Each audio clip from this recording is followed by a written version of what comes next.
Hello, welcome to the center. Okay. Hi. Hi, Mama. Hi, Mama. Happy Sunday. We miss you. Wish you were here. Morning.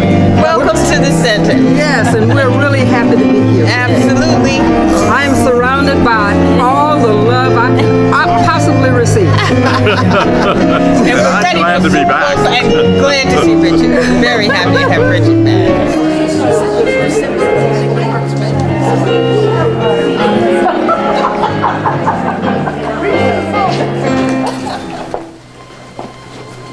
Love is the ability to know oneness with all of God's creation. And love is to love all without being selective of which of God's creation to love. To love someone means to wish happiness or goodness to that person. To love is to desire that only good comes to all. Now still your mind. Close your eyes and bring attention to your breath.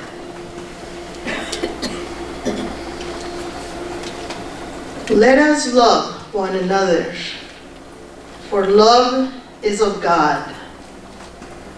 Everyone that loves is born of God and knows God. Visualize someone that you love. It might be a family member or a close friend. It can even be someone who's passed on. Just fill yourself with that love for this person. And in return, feel the love coming from them.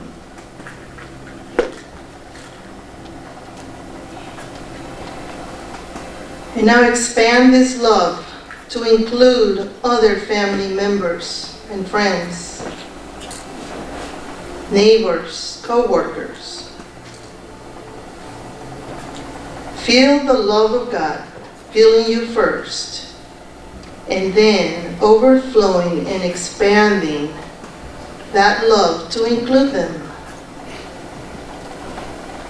Wish happiness and blessings for these people.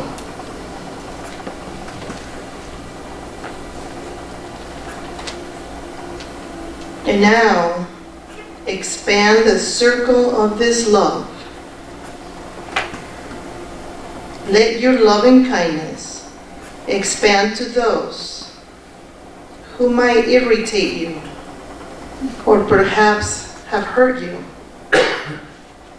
You don't need to feel affection for them, but you can desire goodness and happiness in the same way that you desire it for yourself.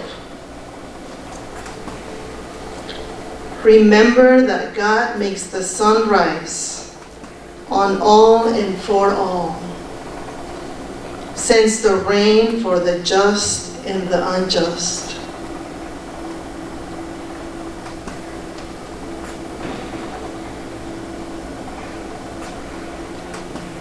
Now return back to that feeling of God's love for you. Feel yourself with that and sit for a moment.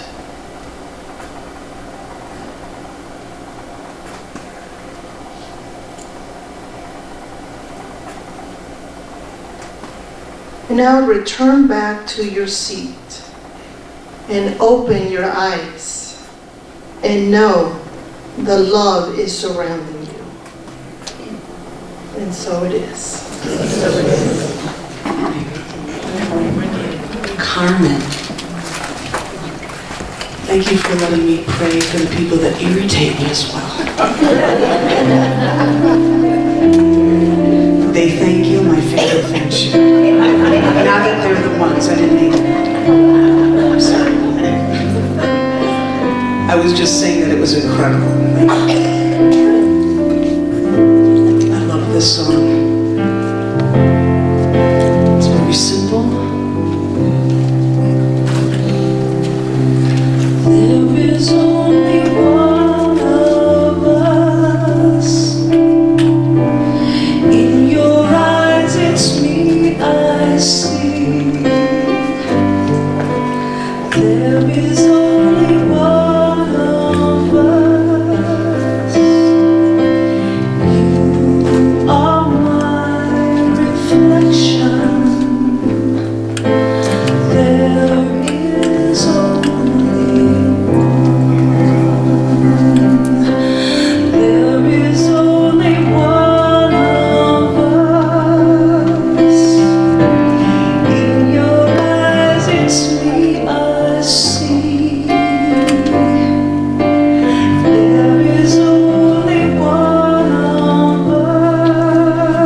You are the face of God.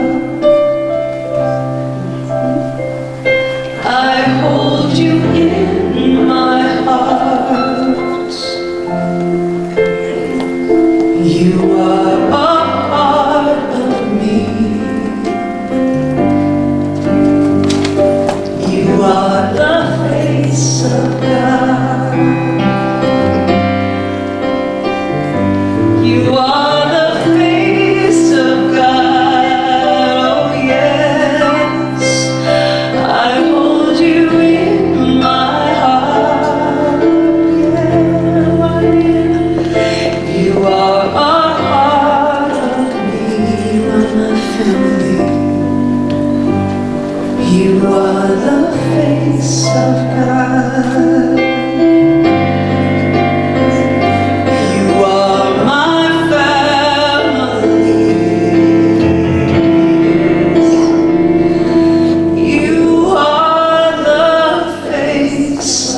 God. If it's comfortable for you, please close your eyes. And just for a moment, allow me to speak in the first person for you.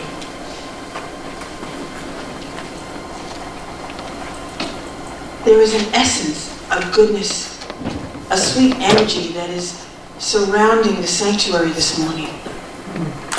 This is God. And I recognize God as divine guidance, peace, and freedom.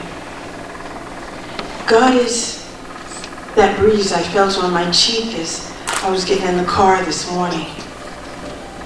And I'm one with this loving presence, just as each and every person here is one with God.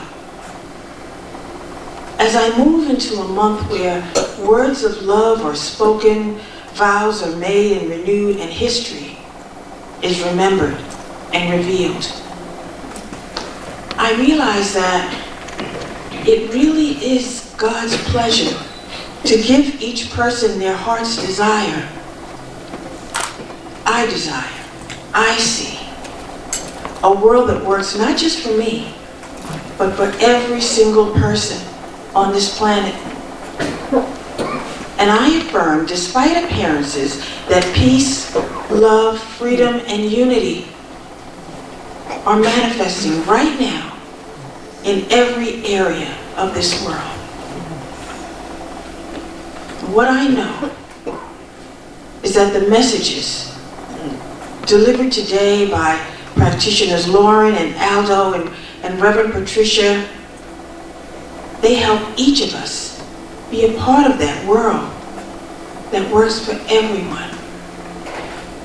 I'm just so grateful for my life. So I just simply say, thank you, God. I'm grateful for our ministers who do everything they can to make this teaching available to us. Grateful for our beloved ministry of prayer team, for our volunteers, for Patty and Dave, for our sound crew, and for Julius. I can breathe easy now. I can let go and I can let God. As I release my word into the Lord, knowing that it's working perfectly. And we all say, and so it is. Amen. Well, you got me in the mood, Juanita. So it's your fault. Oh yeah, oh yeah. She made me ready. Now she's got to go back to that? Uh-oh, after this? Okay.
you, please say with me, God bless America and the rest of the world. And just turn to a neighbor and say good morning. Good morning.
Okay, and in honor of this month and American history, we have a video to show.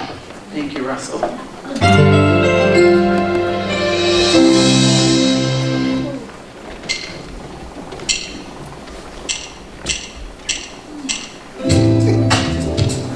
Here's a little-known Black history science of mind fact. Meet Sarah Flowers, a prolific African-American writer of science of mind books in the 1940s. Flowers was a writer, publisher, metaphysician, frequent speaker, and teacher of the science of mind. She took the major course at the Institute of Religious Science in Los Angeles in 1937 and wrote her first book, Common Sense and Its Application in Everyday Life, in 1941. Other books followed, including The Metaphysical Thesaurus and Metaphysical Dictionary, Should I Pay for Metaphysical Treatment, and Atomic Metaphysics, The Electrical Principle of Man. In Atomic Metaphysics, she writes, in metaphysics, we must then recognize that there is a power that revolves in and around, out and beyond us, at a rate equal to the atomic energy in our material beings.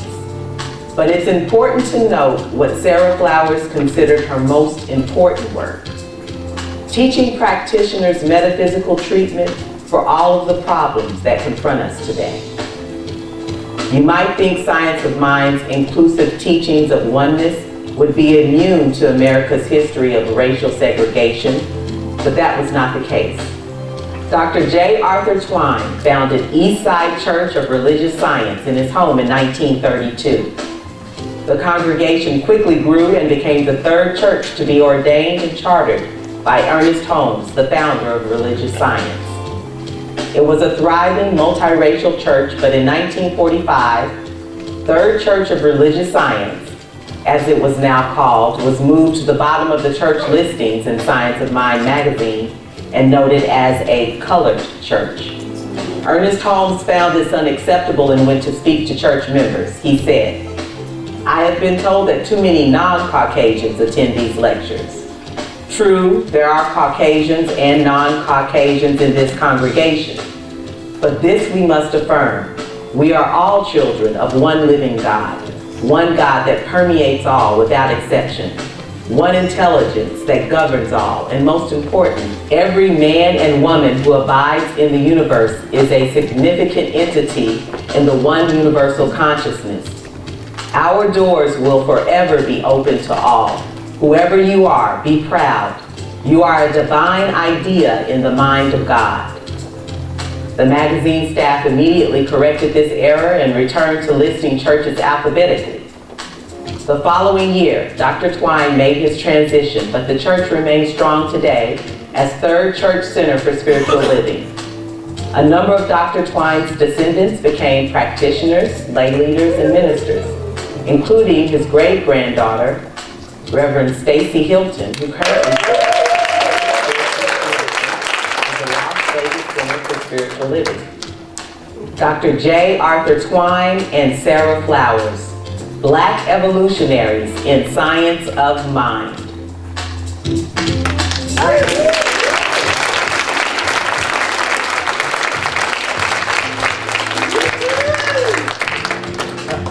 So as I like to say every Sunday, no matter where you are on your spiritual path, you will always be welcomed here. Anyone here for the first time, if you please sign the guest book, I would greatly appreciate it. And enjoy celebrating with us today. Thank you. And our first selection will go to our wonderful, sweet, beautiful, and very talented Kitty Shooter.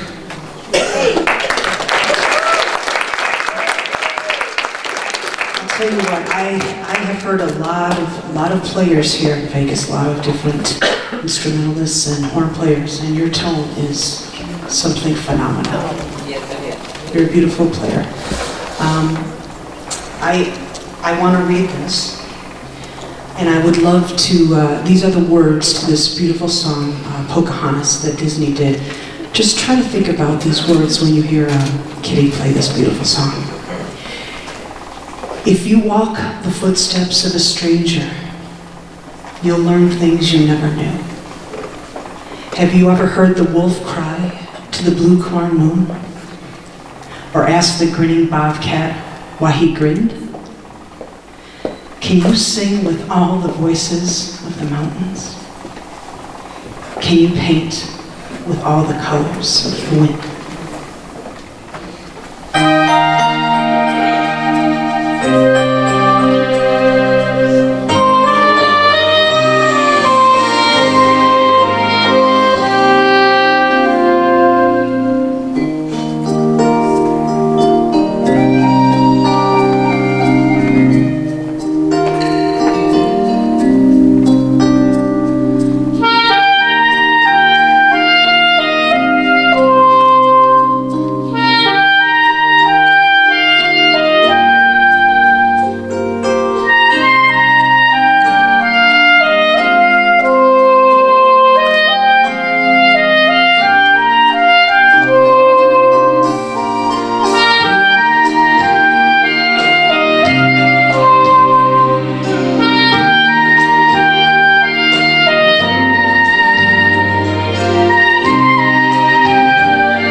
our gifted and talented,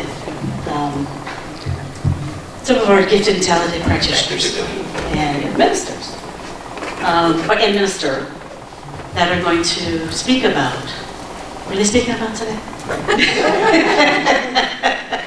Something about a mirror and what is it really? The program's right there.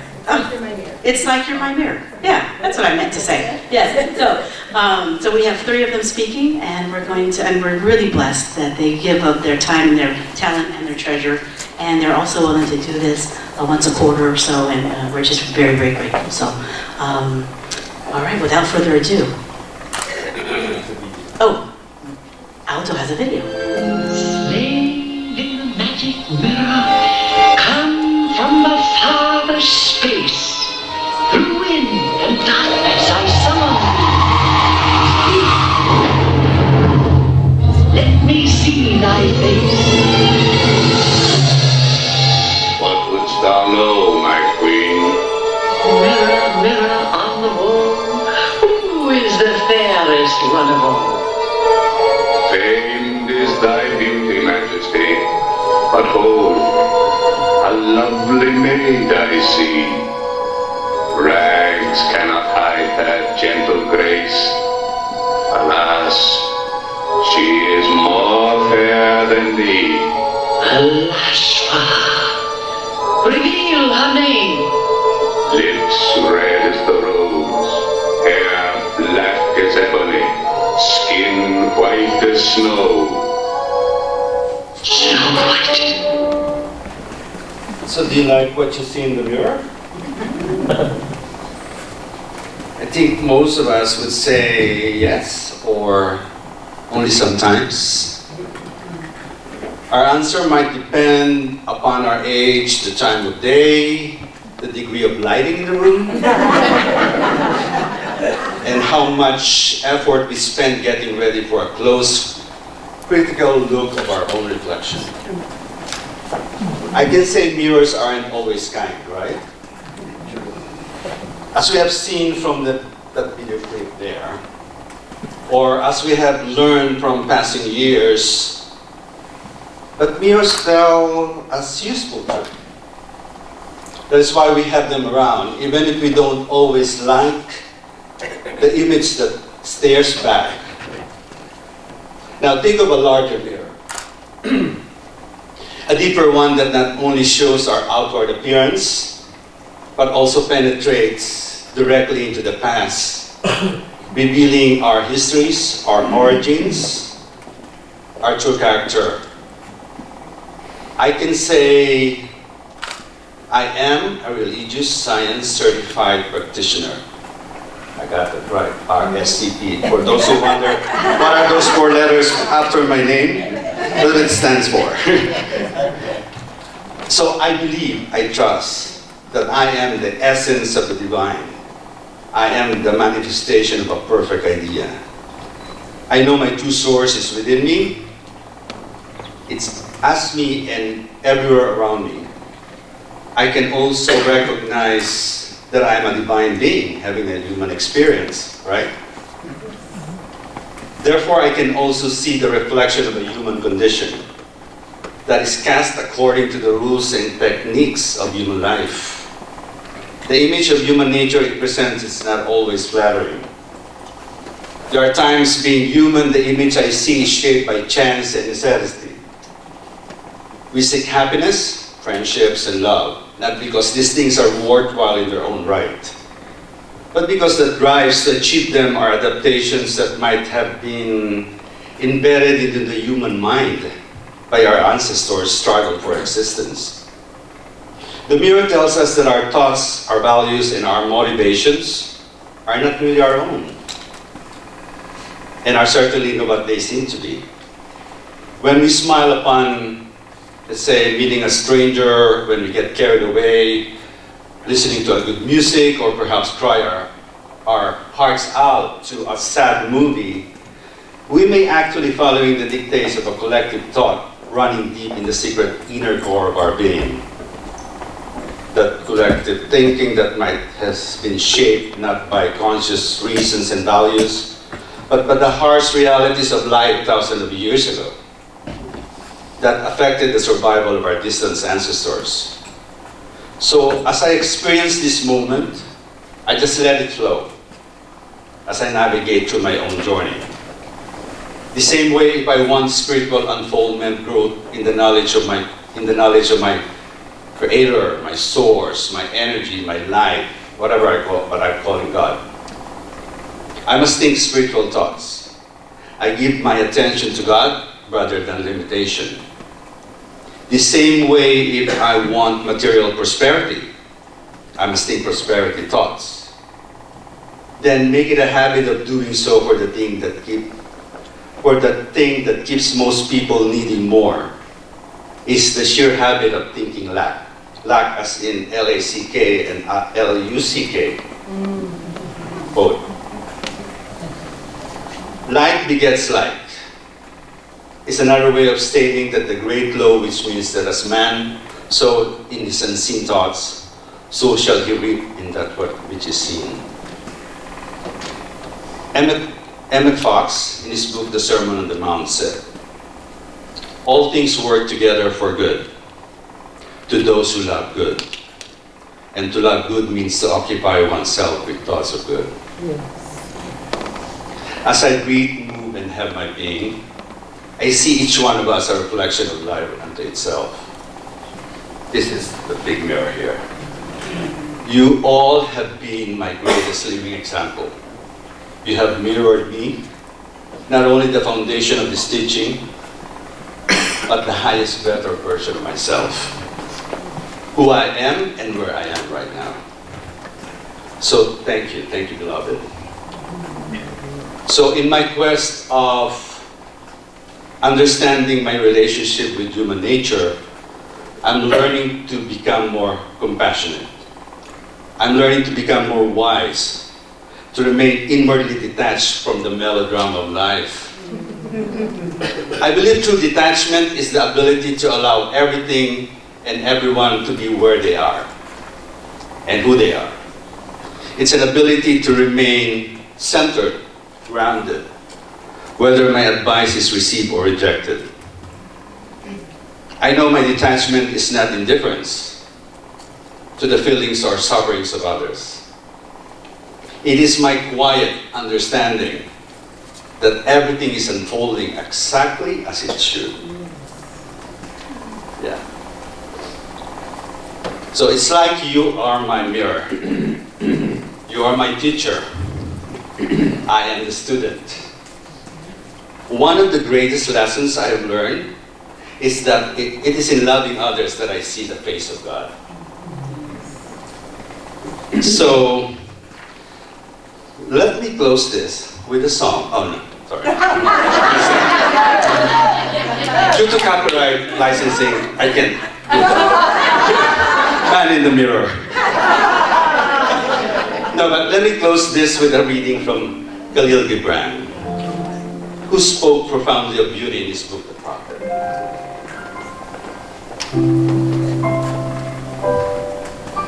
And beauty is not an eat, but an ecstasy. It is not a mouth thirsting, nor an empty hand stretched forth, but a rather inflamed and a soul enchanted. It is not the image you would see, nor the song you would hear, but rather an image you see. Though you close your eyes, and a song you hear, though you shut your ears. It is not the sap within the bark, nor a wing attached to a claw, but rather a garden forever in bloom, and a flock of angels forever in flight. See, beauty is life, and when life unveils her holy face. But you are life, and you are the veil. Beauty is eternity, gazing at itself in a mirror. But you are eternity, and you are the mirror. As our center's theme for the month is all the colors of love. It's a true celebration of oneness to our diversity. So let me take this moment and say thank you for coloring my mirror with your own magnificence. I am just as beautiful and colorful because you are. And please say with me, and so I am.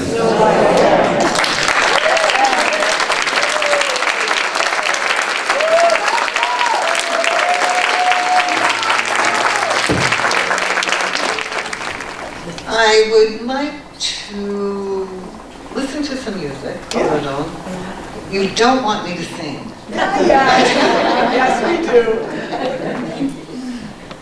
You know, it's hard enough, but to have to follow Aldo is a real challenge. Now, the topic for the month, You Are My Mirror, Dr. Gordon told us in his video that he said, listen, I'm bottom lining the whole thing. I love you. I love you no matter who you are, no matter where you are, no matter what you've done. I love you.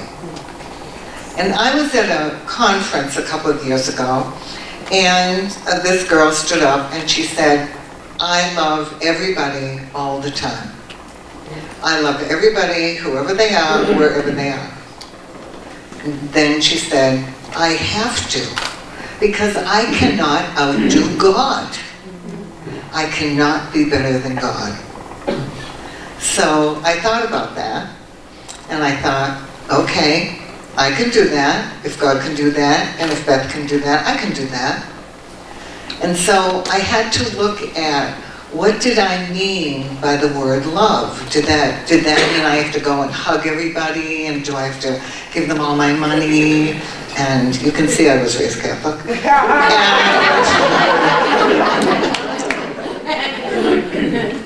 But what does that mean? So if God created us, and we're all created in love, and I say that I love everybody, does that mean I have to like them? No, I don't have to like them, but I do have to love them. And in our work as ministers, we come across a lot of people who present themselves in a very unlikely way. I had a teacher one time who said, whenever you meet anyone for the first time, you look at them in their eye and just sort of glance up to their forehead and say to them, the God in me meets the God in thee. Because we know we all have that. We know that we're dealing with different things at different times, but we're always the creation of God dealing with another creation of God. And believe it or not, that sort of makes it easy, because all you have to do is listen to what they're needing and provide for them the memory of who they really are. Now, life goes on, people change, we move on from one place to another. And then sometimes you realize that you're not in the most appropriate place for you. And you realize that because the people around you have indicated that to you. And for you who receive the Science of Mind magazine, there's an article every month, and it's called The Pause to Reflect. And basically, the author of this article is a dog. And so he has paused to reflect. So I'm going to read this one. And it says, the name of this is Maine Coon Cat. I was found in the woods. The people who found me said I was a Maine Coon Cat. When I grew too large to be a coon cat, they decided I must be a bobcat. When I got too large to be a bobcat, they decided I must be a mountain lion. When they decided I was a mountain lion, they gave me to the zoo. The reason I'm telling you this story is because when people see you, They create a mental space for you based on their past experience, history, and beliefs. The space they create for you may be one that is too small for you. It may be one you quickly outgrow. Sometimes that means the people you care about won't have enough room for the real you. Too often, we try to fit into the small space others offer. As sad as this may be, it can be a chance to step in and create a world big enough for you. Most people have enough room for a coon cat. Not many can imagine having enough room for a mountain lion. So I'm sure that people have had some sort of experience like this. Either you feel you don't belong, or you get the hint from what's going on around you that it's time to move on. And that's appropriate.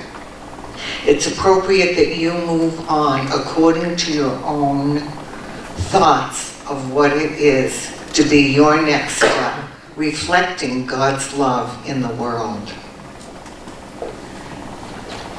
And so I just want to read this one last part. And I'm pretty sure that people may remember this.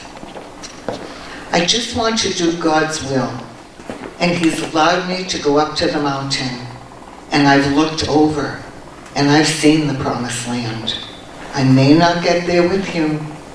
But I want you to know tonight that we as a people will get to the promised land.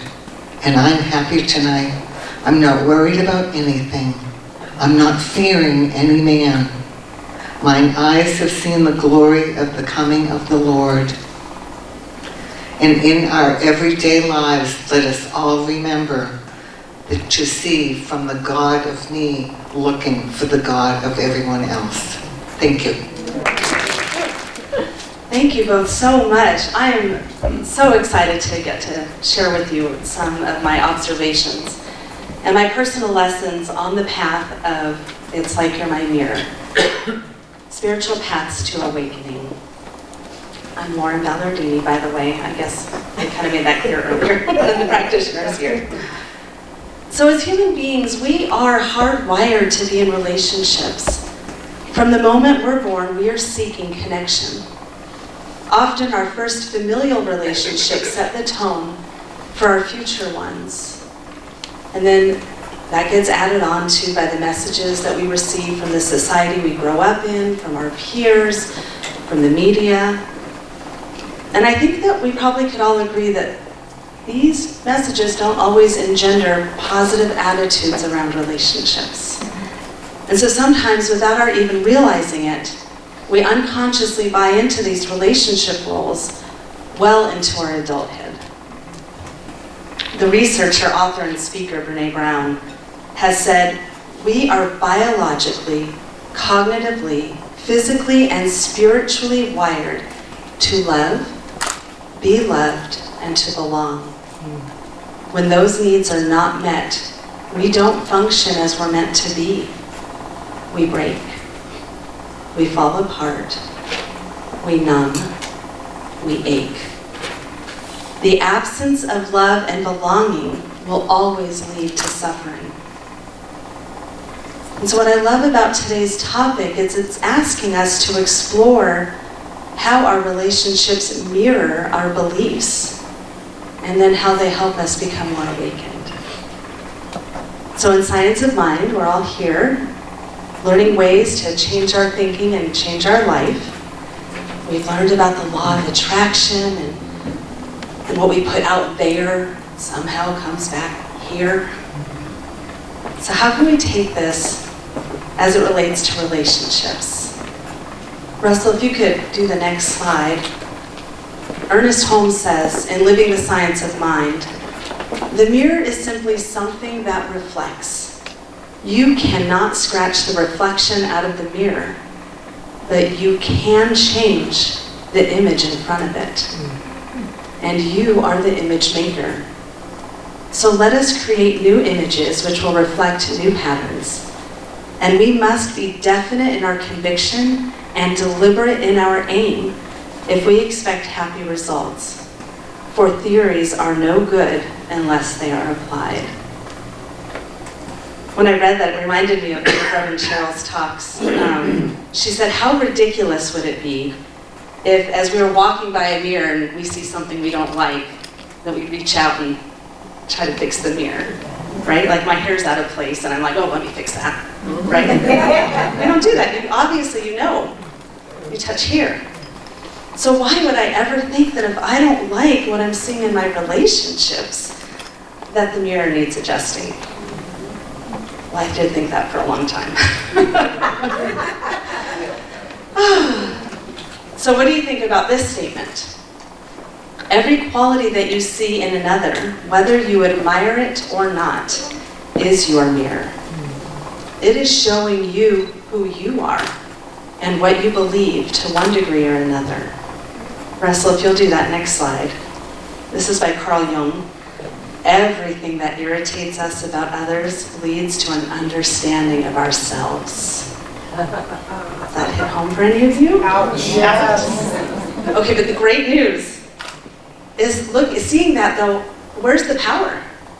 Here. I have the power to change what I see in my relationships. This is so liberating. We are not victims. We are, as Dr. Holmes stated in that previous quote, the image makers of the reflections we see. Okay, so I'm going to put on my teacher's hat. Probably half of you had me as a teacher, so here you go again. And the other half were in class with Reverend Stacy and Reverend Cheryl. So I'm going to just do a mini review. I'm going to start with, this is our teaching symbol. And you saw it even in the American History Month video this morning. So our teaching symbol, I'm just quickly going to go over it so I can show you how this relates to relationship. So the circle starts with, as it starts in all, if you think about the rings, the wedding rings, there's no beginning, there's no end, there's that one. It is that omnipresence of that one divine. And the V, that we call it, is from the spirit descending into form and then going back up to create again. And this is sectioned off into thirds, which if Russell will do the next slide, I'll explain a little bit more. So this top area here represents that self-conscious mind of spirit. This is where we have our thoughts, our beliefs, what it is that in our deepest parts of us we know to be true, or we desire to be true. And as we think, it automatically goes into this middle section that represents spiritual law, and it receives that impress of our thought and our beliefs, and it acts upon that. It manifests them into physical form, so then it goes to that bottom third, which represents the physical universe and all of creation. So what I've thought, what I've believed, what I've put into mind, that's that law that acts on that and then gives me the result. So if we can go to the next slide, this is how I learned it. We plant a seed, for those of you that have a great thumb, and you put it in the soil, and out comes the matching plant.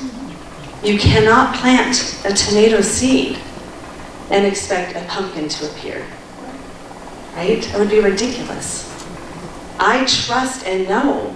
I don't have to dig up the seed as I've planted it to check on it. I know the soil is doing its work. And then I know in turn, I will get that exact match. Okay, so the next slide's the one I kind of made up. Emoji. Here's my thought about relationship. What do I believe about it? How do I want to see it? What do I think about relationship? In whatever form. And that goes into that creative medium, and then I get that result. Whatever it is that I've thought. So let me ask you, how are your relationships? And how do you get along with your parents, your siblings, your adult children, your teenage son, oh sorry, okay. Your spouse, your partner, dating relationship. What are your friends like? How do you feel about most of your coworkers? Okay, I'm gonna get personal. When I first started coming to the center, I would hear Reverend Cynthia, who is our founder, speak. I would be thinking, and I'm like, none of you have done this. Oh, you know who needs to hear this. Oh, okay, so if Joe wasn't working today, he could be sitting here. He would so, or my mom, or my siblings, if they, seriously, if they could just hear what she just said, their lives would be so much better. And then in turn, mine. So the funny thing is, after coming for a lot of Sundays and then starting classes with the Revs, I realized it was me who needed to hear the words. It was me who needed to be the change, and it was me who could cultivate a different way of relating to my loved ones. I think one of the gifts of having extended family is that we experience life's ups and downs together. But perhaps the greatest gift is being in this teaching and practicing the principles with extended family. Sometimes these gifts get to show up in spades and all at once. And this is where I practice. And I can say today, my relationship with extended family for sure has changed completely. And it didn't happen overnight, but it did take place with a deliberate change in me, not the mirror. The first thing I did is I stopped speaking about my family in ways that were not supportive and uplifting. You know the old adage, if you can't say something nice. So I started also speaking directly with the person with whom I had an issue with, instead of telling anyone else about it. And as time went on, I found out actually for the most part, I needed to talk a lot less, because the issue again was here. So slowly and surely, the image became kinder, more respectful and compassionate. As I changed myself and my beliefs, I began to look at my family through the eyes of love. And what is reflected back is now better than ever. So before I get too high on my horse, I will let you know I am not perfect at this. And how I know is that mirror starts to not look so good. That gives me time to realize that I still have work to do. I've gone off track, and I can meditate and contemplate and pray. I will tell you, just this week, there was something going on, and I thought, I have to see this person differently. I have to see this person differently. I cannot afford, like Reverend Patricia was saying earlier, I love this person, but I need to see them in their own magnificence. I need to see them as successful and prosperous and loved. The gift that I'm giving is to me, and I know that thoughts become things. And so I owe it to myself and to everyone in my sphere to practice this. So I share all this with you, again, personally, but not because any of you need this, but in case you know someone who knows someone. So I'd like to offer this last slide, Russell. Thank you for doing all this for me. For us to read together this affirmation that was offered from Centers for Spiritual Living for this week. So let's read together. I am ready and willing to see myself as the divine and grow through all of my relationships. Let's do it one more time. Okay. I am ready and willing to see myself as divine and grow through all of my relationships. Feel good? Yeah. I have to say, as Aldo started off and Reverend Patricia said, we have an awesome mirror here. I love looking in your beautiful faces. All I see is the reflection of love and kindness, compassion and unity. And we are all making each other look so good. Thank you. Wow.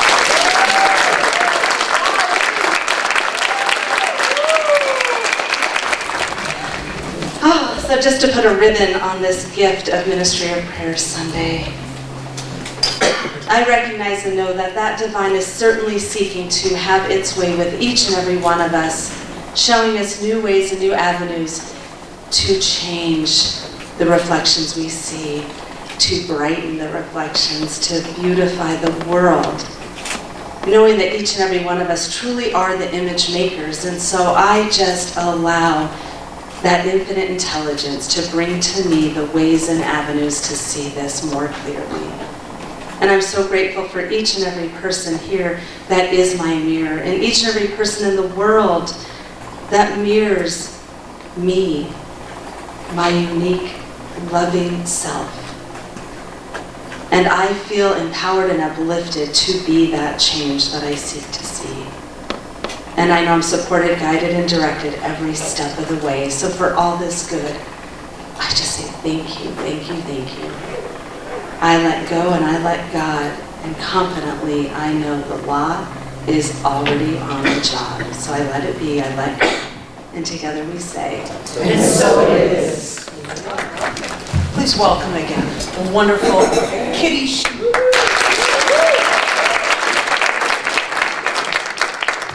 Well, it's a happy day. Yeah.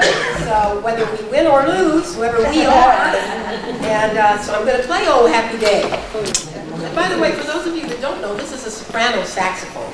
I've been asked many times, what is this? Because usually I play the clarinet, but this is a soprano saxophone. Okay, "Oh Happy Day," here we go. Oh, happy.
You know, the new member class, anyone can come to that class. You don't have to be a new member. If you've never come, please come. We have a good time. I would like to ask our ministers to please come forward. Any visiting ministers or practitioners, please come forward. I would love for you to come forward. Also, we are having a meeting for our teachers today. It's why there was no classes. So we'll be in the multi-purpose room. I promise it won't be long. Teachers that are currently teaching, have taught, or thinking about teaching, please join us at that meeting. Our children are very important to us. Thank you. Oh, we already said prayer. Lauren prayed us out already. Well, let's stand and connect. There you go. There you go. No, we're not gonna say go anything.